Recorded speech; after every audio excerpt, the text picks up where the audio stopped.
this new thing is supposed to make me uncomfortable. It's not a sign telling me I shouldn't do it, which people conveniently lean into. I think people mess up the signs. Yeah, they go, because I feel this way, it means I should be doing it, right? And because I think we've gotten to a place where, and I don't think we've gotten to a place, I think we've always been to a place where we say comfort is good and discomfort means bad, right? And so I should fight or flight from it. But what you're saying, I think it's really great for people to capture is, like, I feel that discomfort, but I know how to navigate it. I am aware of where it's coming from. I'm aware of why it's there in the first place.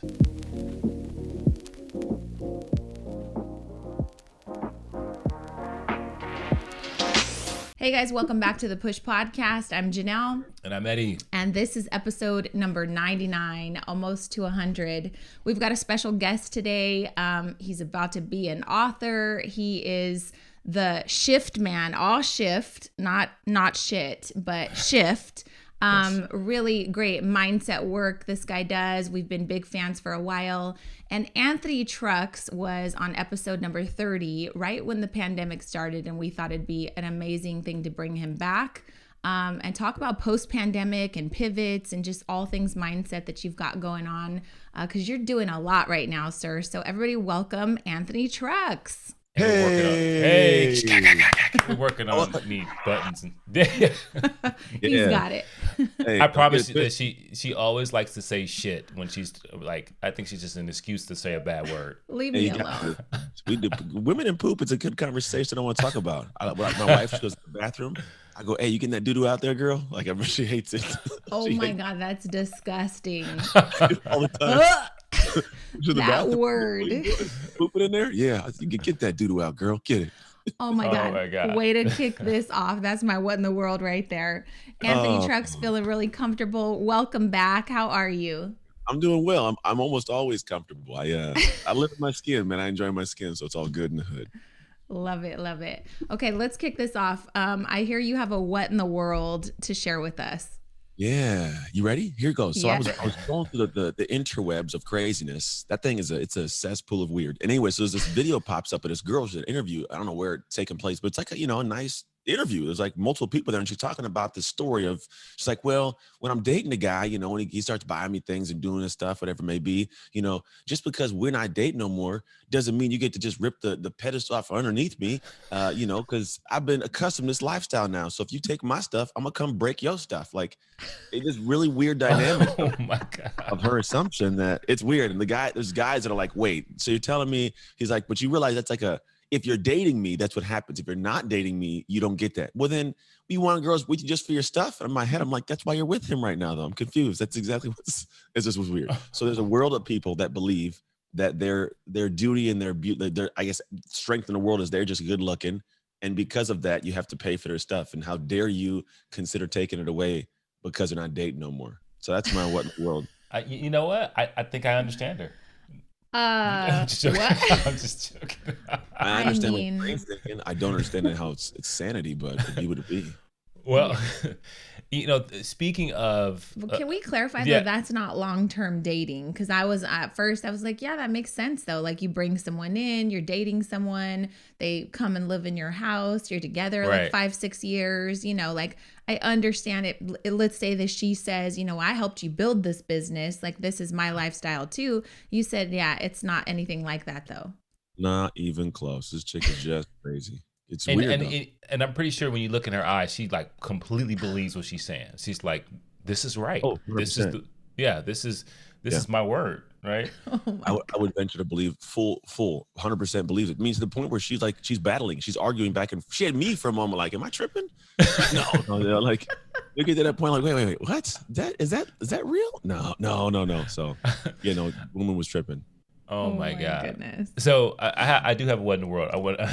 Speaking of a cesspool of weirdness, I go on social media, right?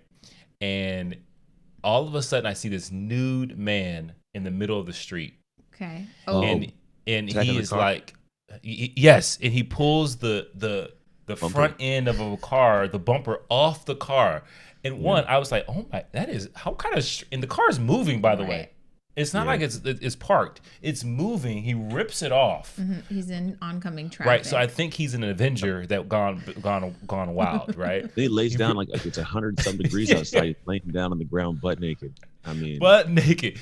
Why does not? How come I'm not in I want to film something like that. That's drugs. No, that's but drugs. I'm just saying, what in the world is? How come I don't see crazy stuff like that all the time? That's exciting. I feel like I do. Yeah. I see lots of crazy like, I don't want to stuff. see that. Yeah. I see that all the time. I went to downtown LA last night or yesterday. I saw a bunch of that stuff. Yeah. Well, that would be a highlight of my day. I would be talking about that'd be coffee chat talk, right? It just happens so fast though that most times I can't record it though. Yeah. Yeah, I have many run-ins. I saw that and I was like, I don't understand the world. Like what? It's crazy. Yeah. I was watching this video this morning of like this. It was scary to me. I'm like, I'm gonna teach my daughter how to use a gun for sure. But like, it's just a collection of women like filming men like approach them publicly in weird ways, like following them places. Like this old guys like doing weird like winky faces, tongue out. It's like hella odd. And I'm like, then one video, it's this woman who's like, I ran home and slammed the door, and her Ring camera recorded some dude peeking in like her sliding door and everything. So I'm like, yeah, my daughter's gonna be like having like guns around the house. I'm gonna teach her to do it. I think it's a must though. We went actually last Father's Day. We took the kids to the gun range and we taught them all three of our daughters, we taught them how to shoot. So one of them for sure, she will definitely protect herself. The other two, maybe a little questionable. They need more practice. Well, and I'll say this, like we watched Black Widow and I think I'm doing parenting all wrong. I should have sent them to Russia for that training. Russia, bro. Yeah. That's the whole like ovary removal thing. But yeah, I know. Besides that, it was a good movie. I watched it too, man. I watched somebody. Yeah, this girl. She fell from like 6 floors and landed on her feet. Yeah. And I was like, they trained her to do that. But that's female directors right there, right? The female directors like said, you're going to fight, damn it. And so yesterday, though, we were with our youngest and she was talking about how good the movie was. And she was like, that's a female director's mom. You know, they went hard. They did go hard. I said, I'm not condoning what happened, but wouldn't it be pretty badass if you were like a Russian spy / what is the killer? Yeah, assassin. Mm-hmm. And she goes, I'm not going to lie. That's pretty dope. I was like, I've done this wrong. Like I literally said what you just said. We didn't need you in gymnastics. We needed you to be a trained assassin. Like that's what we did wrong. And she goes, yeah, I would agree. Yeah, should have done it. In my head, I tell my wife all the time, because I grew up in foster care and weirdness, right? I'm like, I would have been a phenomenal spy. Like I can speak and I'm in some kind of shape. And I'm like, okay, like I don't know how much that would have been, but like, dude, I had like this guy grew up and was given away, and then like he started killing the entire world. Like that'd have been dope, like, you know. Anyways, but only the people who deserve to die, not just random people. The people who like, you know, the pedophiles and weird ones, those people, they gotta go. And no one would even miss them. No one would miss them, and that'd be some guy in the shadow of the night and be making movies about him. Stepping back into the shadows. Yeah. Oh like my God. Passport like 17 passports from countries that wouldn't allow me in anyways. It'd be cool. That's awesome. Okay, well, I feel like we could go all day about this what in the world, but let's get to business. So episode 30, it was definitely very informative, but episode 30, Anthony Trucks shared so much goodness on just a lot of the things that you coach on. Can we start there? We were talking about the pandemic. We were talking about, you know, the perspective shifts that you want people to have. And right around that time, which was like, I think March, April-ish, the pandemic was hitting.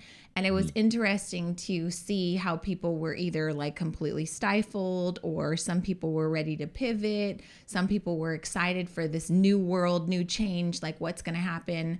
Talk to the people about what you saw, what you learned, how you pivoted. It's been a crazy year, so catch us up.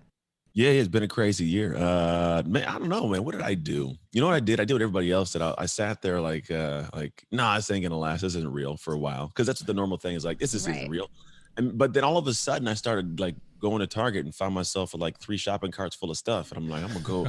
I bought a whole bunch of bullets. I still have like 500 rounds. I'm like, what if people start breaking in my house? Like, I'm gonna shoot them all.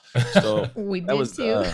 You gotta do it. Wait, man. How many rounds did you start with? You said I still have 500. Like, did you start with 1,000? Yeah. Well, I had like, I think I already had some like home protected rounds, the ones that don't go through walls or whatever it was. But no, I still have that batch. I haven't used any of those, and range isn't open. So I wasn't out like outside shooting my gun in the air like there's some Purge movie. No. It was it. But then I think when it all started getting to the point of realizing what's turning into, I'm usually in touch with a lot of different points of contact, whether it's with like speakers bureaus and understanding that, or my agent, or the world of the online space and kind of how live events go. I have a bunch of weird groups I run in, and so I get a chance to almost see a little bit like a glimpse of what could be the future. And so what I noticed was, well, this isn't slowing down. Like none of it was slowing, it was speeding up. So I'm like, if it's all speeding up in this direction, I don't want to be the one that wakes up and goes, oh man, I missed the boat because I wasn't running. And I couldn't go on stages. So I was like, I got to redivert the energy somewhere. And a lot of people were like, oh, it's a time to sit down and chill. And it was time to sit down and chill. And here's what I realized. It was a good moment for those who were behind the ball to catch up. But I don't think everybody did that. I think a lot of people were like, well, if nobody else is moving, I'm good. I'm just gonna hang out right here because I'm not losing ground. But I was like, damn, well, I could gain some ground. So what I did is I sat back and said, well, what are the things that no one else knows right now? And it was like that, like I'd been in the online world for a while. Although I was a speaker, right? I've been in the online world. I've been doing some coaching. I hadn't really fully fleshed out that kind of structure. But I was like, what if I just dig in? So like, I remember getting in the beginning and I felt like a superhero because no one knew how to like, how do you make somebody else in Zoom be able to share their screen? Like, let me show you. Like, because I had been using Zoom for a while. It's like I took advantage of the fact that I was ahead of the game. So what I did is I built the studio. I was like, well, if no one's going to be in places, I don't want to be the guy that looks like everybody else. So I'm going to just build the studio out real quick so I can do virtuals because people still want their people to be talked to. So I did the studio thing. I started developing more of like the team for like the ads and the online traffic because I want to make sure I'm driving traffic to the business without being predicated on what it was previously, which was word of mouth, some social content, but stages were a big thing. Every time I go to a speech, I would usually, add a good, 400 to 4,000 new people on the social. And on top of that, that always can turn into some kind of business. I'm like, and I was doing at least a speech a month. So I'm like, we're moving, real big deal. But that shut down. I'm like, well, I can't rely upon that. What do I do? So I was proactive in looking at things, but also here's the thing is as I took a step, I didn't take it without understanding what that piece was. So I talked to a lot of people who had already been doing that before the thing shut down. Because like when it shuts down, there's people that have already been doing the thing you're trying to do, right? My guy like Brandon Bouchard, like he's been doing this for years. He's not stressing out. It may change the eventscape a little bit, but the online, he's got it. So I'm like, all right, I'm about to do this thing. A, B, what do I do here, right? So just ask questions of people and then do exactly what they told me to do. Yeah. I'm not trying to change the cookie recipe, man. Do exactly what they tell you to do. And then you start doing it. And then what happens is the more you lean in and start flowing, you create your own momentum.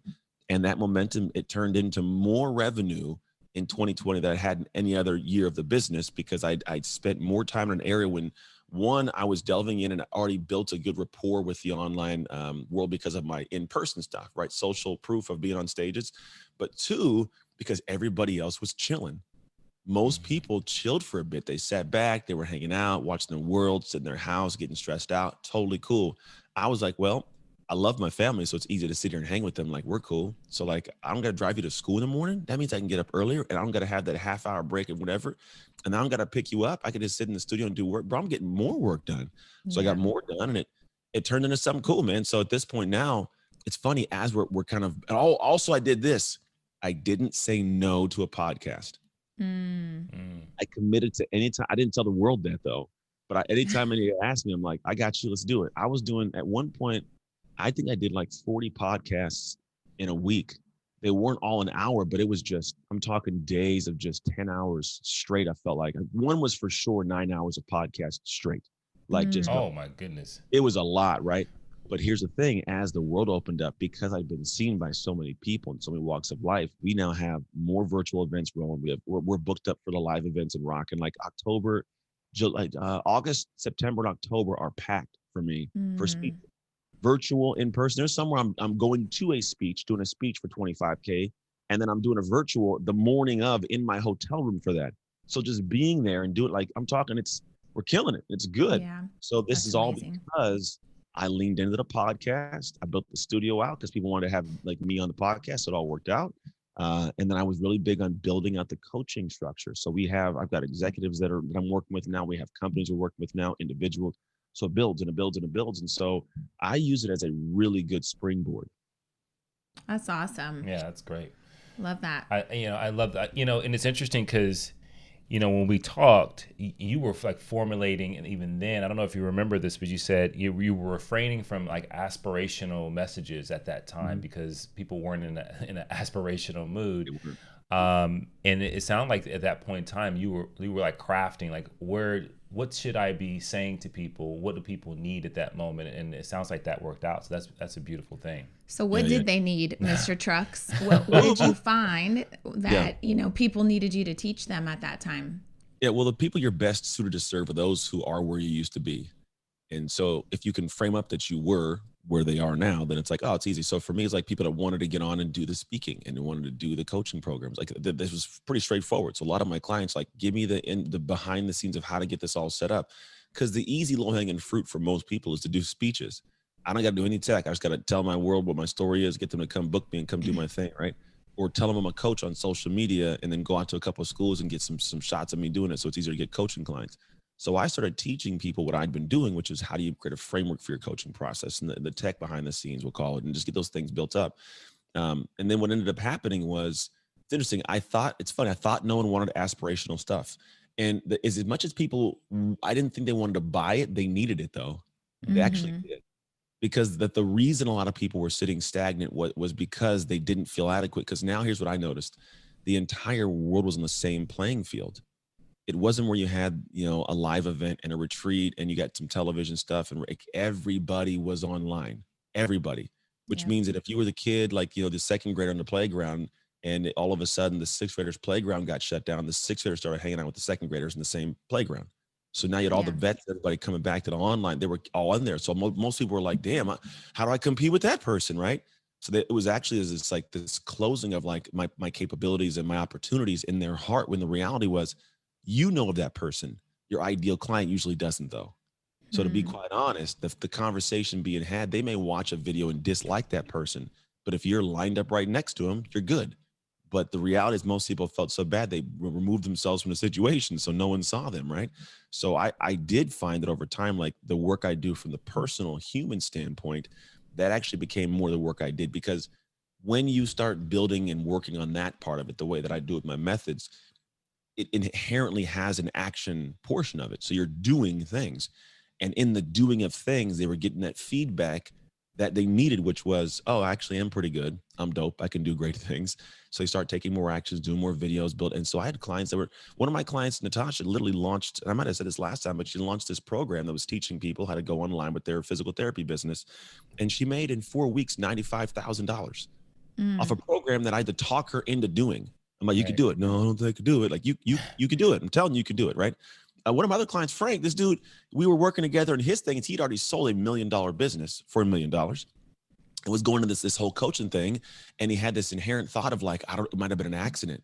I don't know if I can do that again. So we worked through the human part of him. He sent me a message maybe 2-3 days ago, something like that. And it says in there, I want to show you, I had my head down working 2020 at this point from our coaching. We stopped coaching a while ago, but he kept on going. But he's like, I can attribute this to you. I've now made $1,056,000 since we started. And on a whole new online business, right? And so the reality is, and he's got different coaches past me that helped him get to that. I'm not going to sit here and be like, I was responsible. But the opening of the gate to get him to run was the human stuff we worked on, right? So I did find after a while that I probably was kind of wrong, that people, I didn't think they were buying the aspirational because it was all freak out mode, but they actually did need and want that. Because once they started getting the tools, the issue wasn't the tools. It wasn't like they needed more tools. They still weren't doing it. Like, why aren't we doing it? Well, because this person is doing that and everybody knows them. But what if I go live and my competitor sees me and they say something about something I said wrong, and then I got to feel bad because then, they make me look bad. But what are you talking about? Right.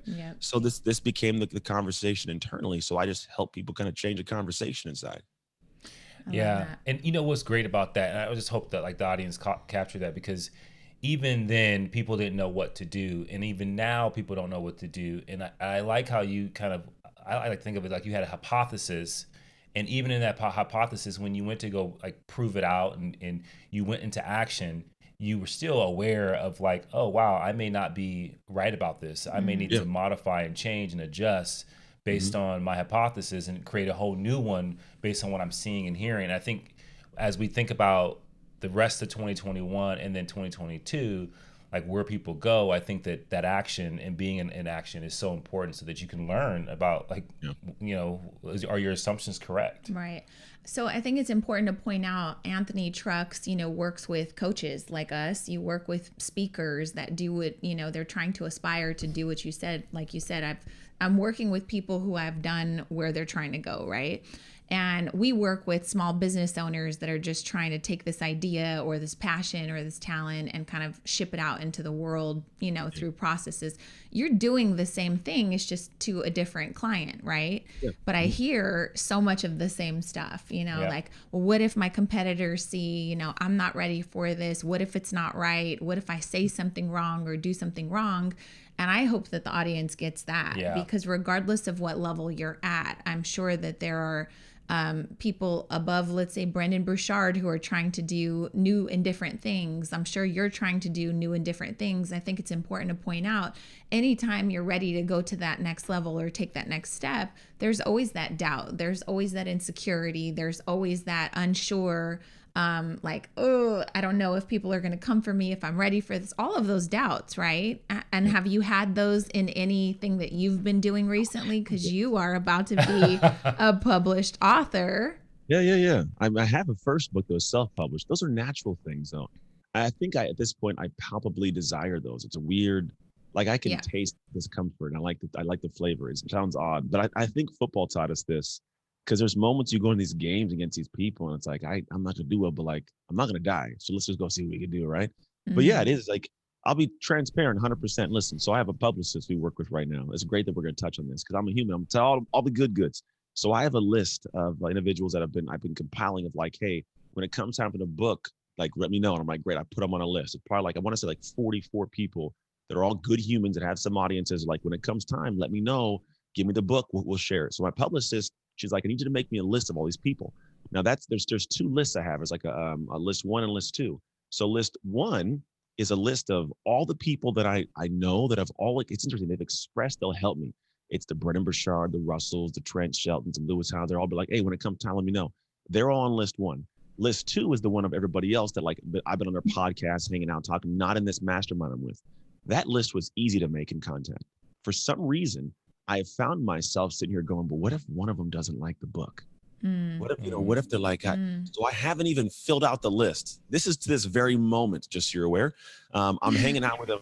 I'm going out on Thursday to be, I did the Own Your Future Challenge with Dean and Tony. I'm going to be on that Thursday. So I'll be out in person with them. I'm actually going to I'm getting over my stupid little weird internal hump. I'm just going to be like, hey guys, I got books. I'm hacking books. Take one. Like I'm going to do all that. Right. But no, right. it's been this weird internal. So to be the position I'm in, like, I do have apprehension around certain things because I have these same human thoughts. However, I enjoy the position of it because I know I'll navigate it, right? This hasn't been going on forever. It's just like last week I got to make the list and so we're like 3 days behind for making a list. It's not like I'm sitting here like, it's been 2 months and I don't know, we're not doing all that right now. Right. But it's like, it's one of those things I can easily push off.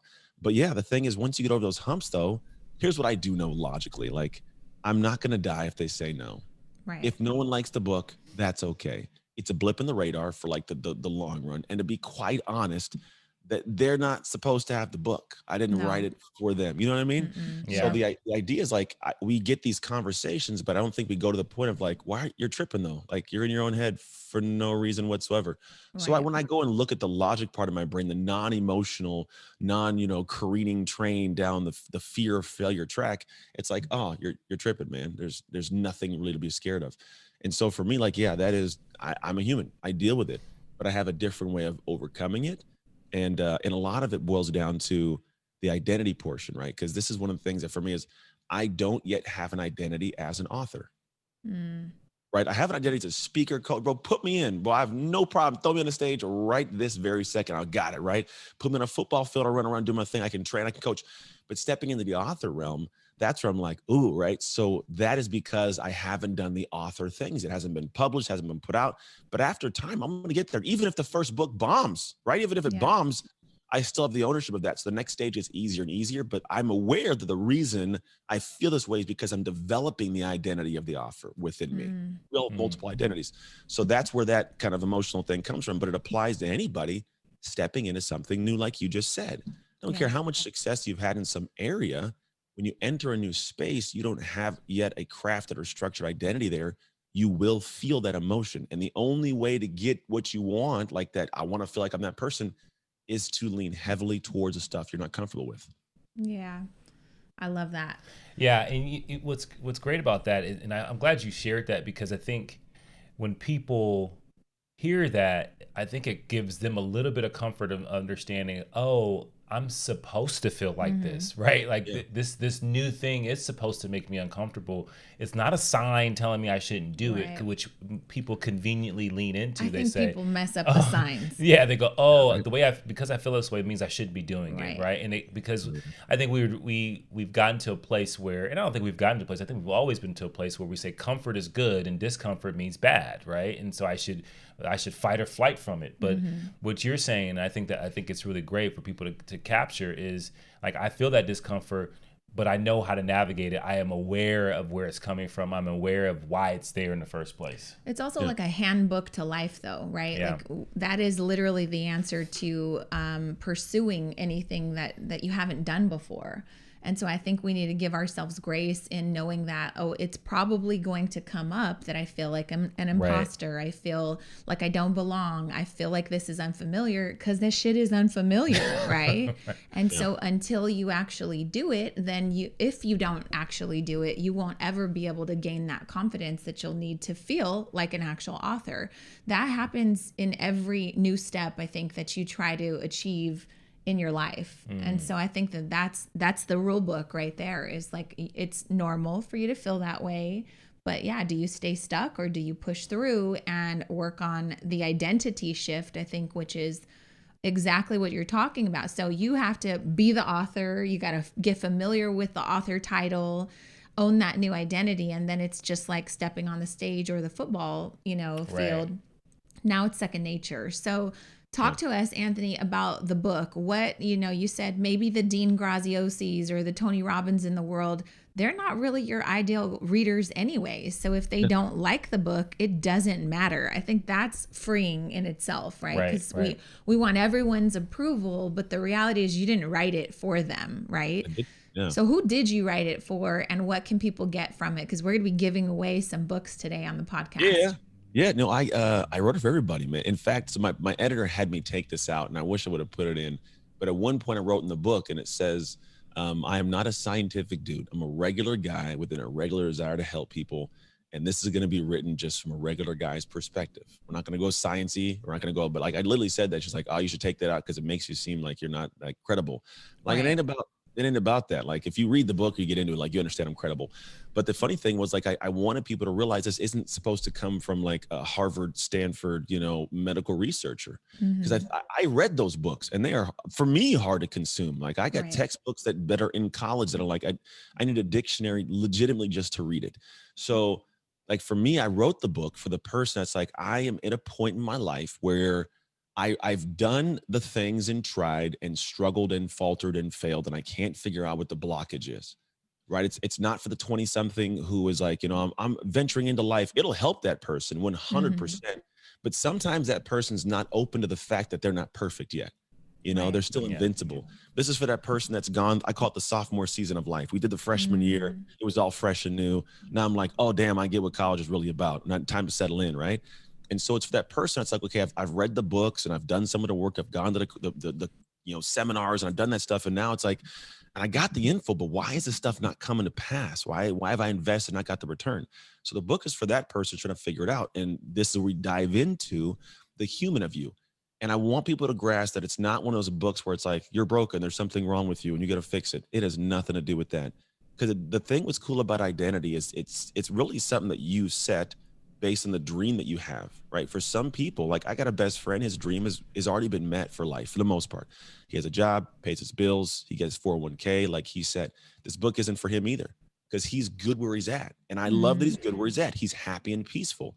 It's for the person that says, I've been desiring more, I've been fighting for more, but I don't have more yet.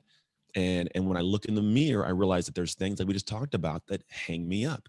And it shows up in excuses. It shows up in justifications, not taking blame. It shows up in feeling apprehensive to step into a new space, to try something new because of what will people think and how will people view me.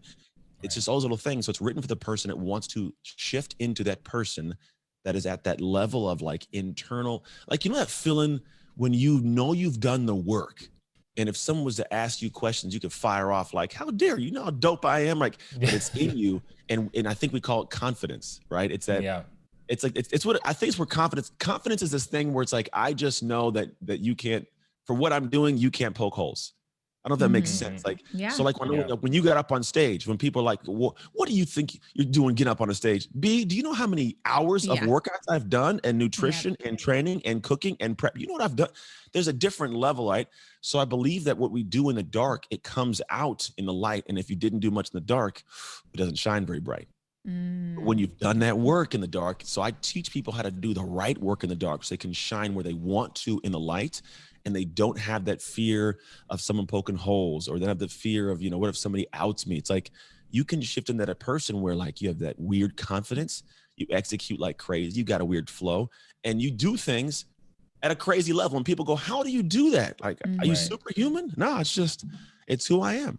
Because I've realized the people that I'm around that are crazy successful, the things that they do in their morning, like they can get more done. I can get more done in a genuine single day than most people can get done in a week. And I've tested this actually. I have clients that I bring on that they're go-getters, and we sit down and we break things down. And I've taken an entire 12-dot bullet list and got somebody to get it done within 48 hours that they've been sitting on for 2 weeks. But there's little ways we do stuff and how the energy is adjusted, right? There's little stuff, but then what happens at the back end, that identity of who they see themselves to be, it's different because now they have that proof of work that they did in the dark, and they blossom to a whole new level. I'll end with this. It's kind of like the Truman Show. Like Truman was living his life, doing his thing. He felt like he was at a good tick, right? He was completely unaware of a bigger reality that he could live into. Completely, boldly unaware of it, right? So what happens, we're living these lives feeling good. Howdy, neighbor. If I don't see you, good afternoon, good evening, good night, you know? Like I'm great. But then when he was exposed to this bigger, broader, crazy world, it expanded the realities in his head, expanded his perceptions, right? And that's what I really do for people. I get them to get to that point where they're like, oh, damn, there's a whole different reality that my identity at this current place was unaware of for the future.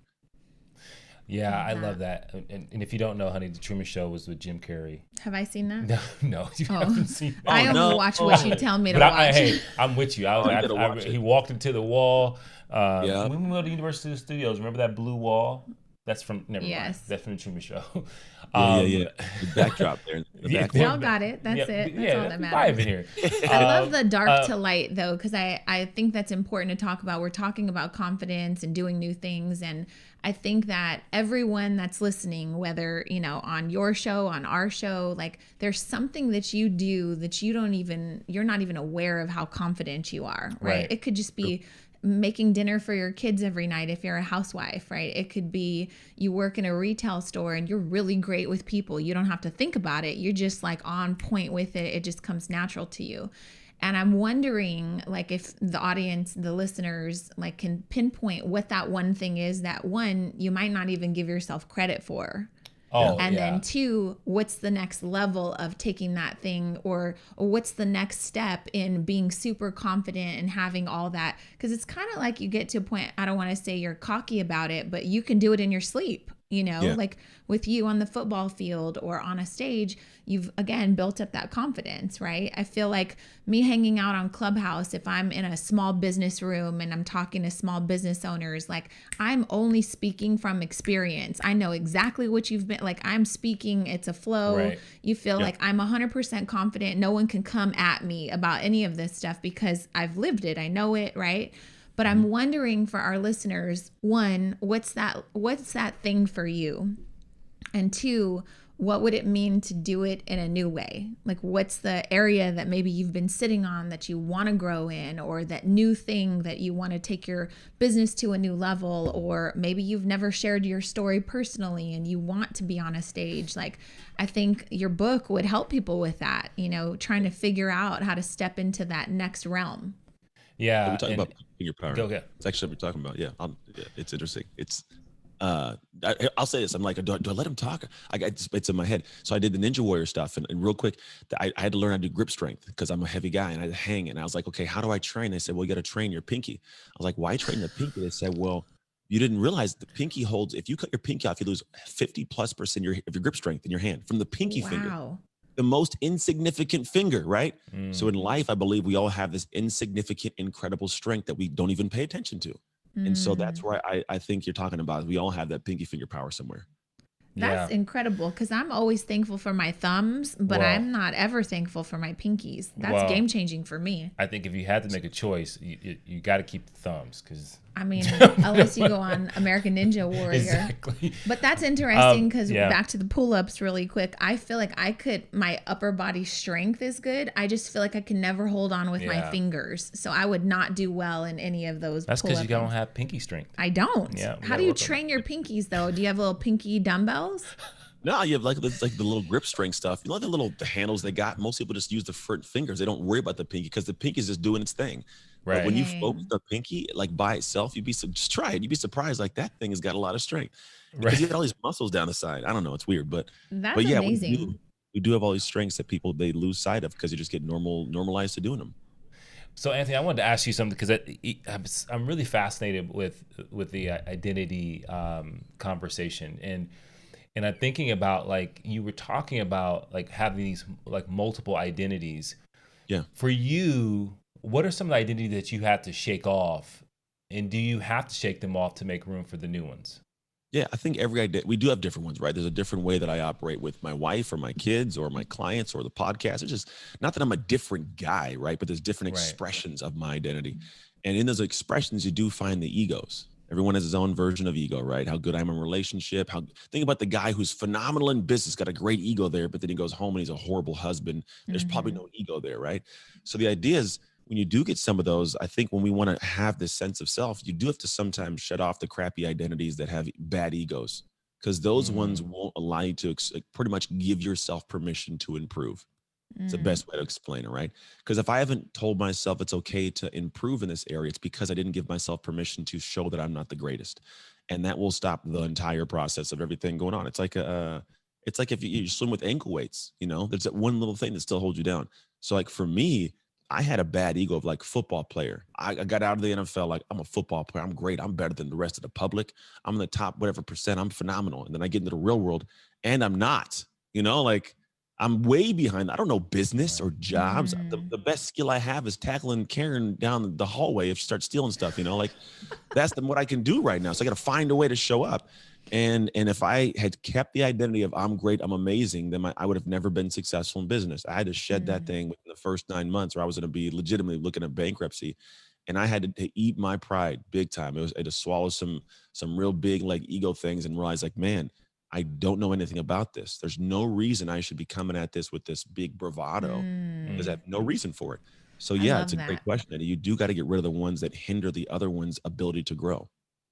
I Yeah, I love mean, that. I love. Yeah, and I have another question because in your coaching, when you're helping people, like, what is the hardest part about that for people? Like, what gets in their way of shaking that identity that has that bad ego with it? Well, because that ego is provided part of their life. And what happens is if you have created something in your life that's good and you attribute it to that thing, well, your thought is, well, if I let go of that ego and that thing, I lose all of what I got because we are the thing in our heads. There's this metaphor I use of like a tree. And it's like we all have like this fruit of this tree, right? The fruit of my labor. I had football. That was the fruit of my labor. And when that fruit fell off the tree, it rolled around for a bit. It lasted, didn't rot immediately. It could last a couple of weeks, go to the house, but eventually it rots and it dies. And a lot of us, we feel like if I give up that ego, that I'm going to rot and die like the fruit. And it Yeah. took me like 6 years to realize we're never, ever, ever the fruit. We are always the tree. Mm. And when you Yeah. realize you're the tree, you realize the tree created the fruit of the relationship, the health, the business. That tree created that. So people have the ego wrapped around the wrong thing. And if you go back and say, look, I just want to make an amazing tree. I don't care if that fruit's rotten. Like, I don't care if it wasn't great there. You can step into a space where you're not married to the outcome, but you're married to the efforts. You're married to the pruning of the branches, to the watering of the tree, to take care of that. And then it's an expression. You see an expression of this identity in this realm that blossoms. And if that thing falters and it fails, that's cool. That went down, that job failed, the business failed. It's cool. I still got a great family and I still got my health. And because I'm not that fruit. I don't feel as bad, right? That's kind of where I look and I step in and talk to people. Like when we're working through a lot of the coaching, they don't go to the next tier because if I tell them that the ego's bad here, they think that that's all they got. It's like, no, no, no. That's stopping the rest of the tree's fruit from actually blossoming. When you're focused on that one piece of fruit, you lose sight of the rest of it. So nothing else can grow. So chop the fruit. Let's get the tree healthy. I love that because one of the things we share with our students is like that. To me, that's growth. Like growth is the willingness to abandon the element of yourself that used to work for you, that used to be helpful, that used to provide for you. And if you can abandon it, I mean, you got to be willing to do it. I mean, it's hard. It's not, I mean, it's a process in itself. So thank you for sharing that. I think I love that. My follow-up question, because I know how important family is to you, and Eddie and I work together as a team and we're married. So my question is about Mrs. Trucks. Like, she's been with you since the, big identity, Anthony and the NFL, like all of that stuff. So you said something that kind of made me think back to like old identity or old Anthony who had the football identity, who thought he was like big shit. And then you're about to maybe file bankruptcy because there's no more fruit falling from that NFL tree. She probably watched you go through all these different identity shifts. How has that been just from a marriage standpoint, relationship? There's a really loaded question, and I'm sure there's a lot to unpack. Yeah, there's a lot to unpack. Yeah. We both were 16. We got together, high school sweethearts, all that stuff. Went to college, and we crafted new identities on the fly, without intention, we'll call it. So I'm a student athlete. She's a student. Then I got a kid. We have kids. So we're both parents and students and a student athlete. I go to the NFL. And it's just a sprint. And it's fun. It's a roller coaster ride. And then I hurt my shoulder and I come home and that roller coaster comes careening back downhill. And the thing is crazy. It's like, I went through that, right? And so she felt the backside of me neglecting the family, neglecting all that. And she was triggered to go through her own shift, right? Her own thing. So like she didn't have the skill sets in that identity to navigate a marriage. We were like 25, 26, I think 25 years old-ish. Yeah, 25. Trying to figure out, like, I got a business, she has a job, we got 3 kids, 2 are newborn twins now, and a 4-year-old. Like the craziness, like it was seriously, statistically, I don't even know how we're supposed to make it. Like America, what 50% of marriages end in divorce in America. You have a 50% higher chance of divorce if your parents were divorced, both ours were, and then multiples. It's like a 40% chance for multiples you get divorced. So we're looking at like life's gonna fall apart. We didn't know it though. And we both, I would say we started out by going through these shifts together, right? And then it was on its way out the whole time. And then we both divorced, went our own separate ways, and individually went through our own shifts. So she went through her like partying, hanging out, doing the friend thing and traveling, all that kind of stuff. Like she did her whole little bout of it. It never really was my wheelhouse in the same level. I've never been the drinker. She could always outdrink me back in the day, no lie. But like it was the thing, like she went and did her stuff. Like it was just, let's be honest, she wasn't the best mom. She'll tell you that too. Like nothing I'm telling you right now is stuff that she says, it's in a book somewhere, I think too. Like I wrote it. She hates that it exists, but she loves it too, if that makes sense. So like that's part of her identity, right? That was what she navigated. And then I had the same thing. And interestingly, I believe at certain times we both were we were both the hindrances to each other making a genuine shift. And it took us getting to the point of finally realizing who we were, and then forgiving each other for, like, we'll call each other's position in the roles of how it fell apart, and just becoming 2 different people. Like we were divorced for 3 years. It wasn't like we were doing it together. We had different partners. I was living with a girl in my house. She was living with some guy over in his house, like different worlds, right? But in some weird roundabout process, we both went through our own like growth and ownership. Like I had to drop a lot of ego, even more. That was probably like the biggest adjustment of who Anthony saw himself to be, in the pride and that football guy, right? He disappeared. That guy had no place. For the most part, that guy has no place in who I am today, except for the intangibles of how to work hard. But the bravado, the puff your chest, that I'm amazing that you have to have on a football field, he has no place in his life that I have right now. And for her, that girl that's like, I'm an amazing mom, I do all this stuff. Not that's bad, but like the way that she positioned it, just simply because she was like, well, I was just your wife and I took care of your son while you played football and da, da, da. I'm like, yeah, but I was paying for the bills in college because of my scholarship. Like there's different things that she realized, like, no, you did get us through college. Like, thank you. Like there's different parts that opened up. Right. And in doing so, created new people that then later on could come back together. But yeah, there was a lot that's in that space. There's a lot that we both had to individually work through.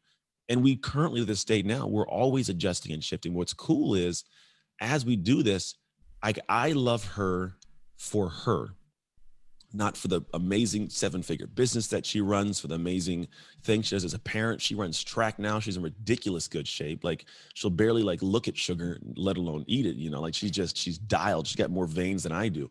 And so like she's dialed there, right? But then like she also doesn't look at me as like the guy on the stage, Tony Robbins. Halfway, we don't even care about that stuff. When I go back home, no one cares what I did.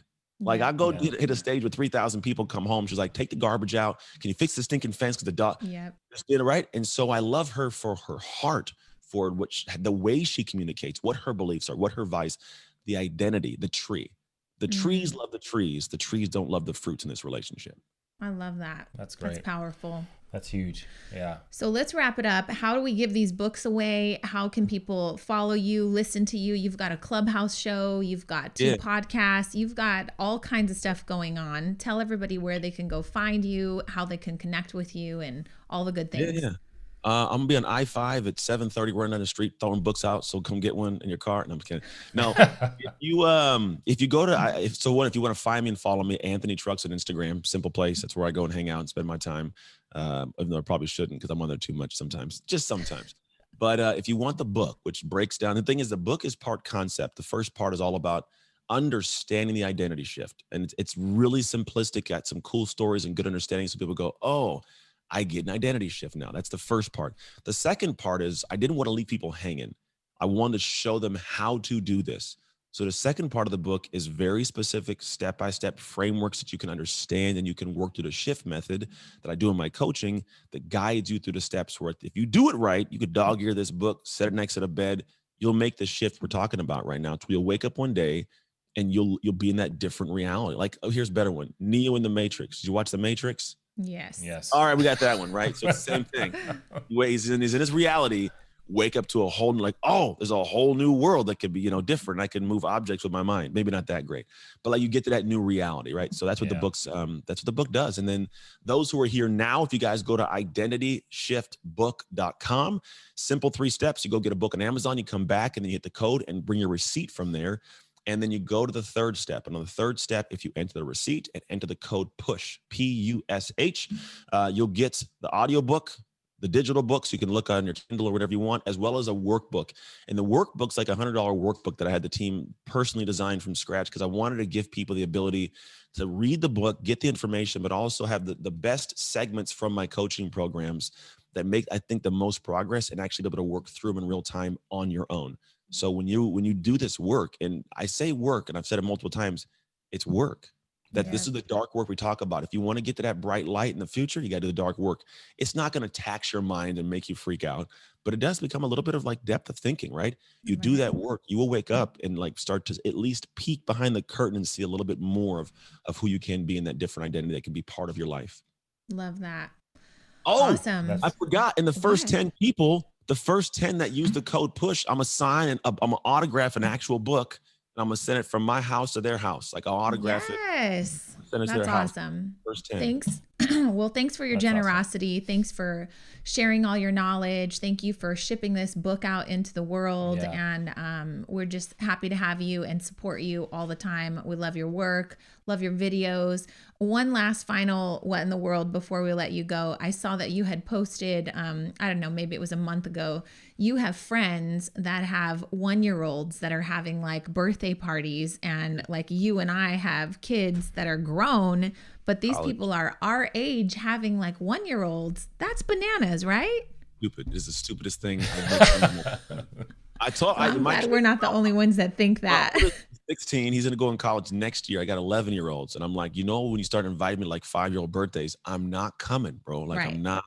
My kids will come and drive your kids' place. I don't know. It's weird because the way I look at it, all my kids will be out of the house when I'm 44. Mm-hmm. My son, he's going to be in college. He's going to be like, what I want to say, like I'll be 21 years old. I won't even be like 40 something yet. I want to say I'll be like 41 1 or 2 when he's 21. Like, it's nuts because so I could go to the bar with him and still look like his homeboy. You know what I mean? Like, so I think there's an interesting difference I look at. I always ask the question, is it better to have kids young or old? And I think it depends on the person you are. If you're a person who has to have a 9 to 5 and do your thing, and you have no aspiration of creating a business in any way whatsoever, I think it makes sense to establish your career, climb the ranks, have kids later, because you have, we'll call it, more stability later, right? Which I don't know if you even do that. But then I think for me, it's like I'm a guy that's nomadic. I like freedom. I need to have them young because I think for me, the way I look at it is like, I'm going to create something cool later, like now. So when I have like the money and the free time and everything, bro, I get to be young with them and travel. We took 2 back-to-back trips, one to Los Angeles and one to Oregon for my son's track meet out of the blue, because we have the time, the money, and the freedom to do it. And like, I get to be around. I can go train with my kids. Like, I like being young. I call it younger with my kids. So yeah, it's weird when I look at my best friend, or just like 1-year-old. Like, my wife and I are like, never. Is it IUD still working? Oh, Yeah. right. I'm right there with your wife. I'm like, the thought of it makes me want to vomit because we're right there with you. Our youngest is 16. We have 16, 18, 20, and there's 2 about to be gone to college. We've got 2 more years, and then it's like party time. This is the right? Get out of here. Yeah, I told my kids, I said, I want it to be where when people say, where are your parents? You go, I don't know. Let me call them. Same. So we'll be vacationing together as empty nesters. But thank you so much, Anthony, for spending time with us. It's always a pleasure to have you on. We wish you nothing but amazing success for this book, your podcast, your Clubhouse show, everything that you've got going on, because we know you're doing amazing work in the world. So thank you so much, Anthony. Absolutely. Thank you again. Thank you guys. All right. We'll see you later. Bye.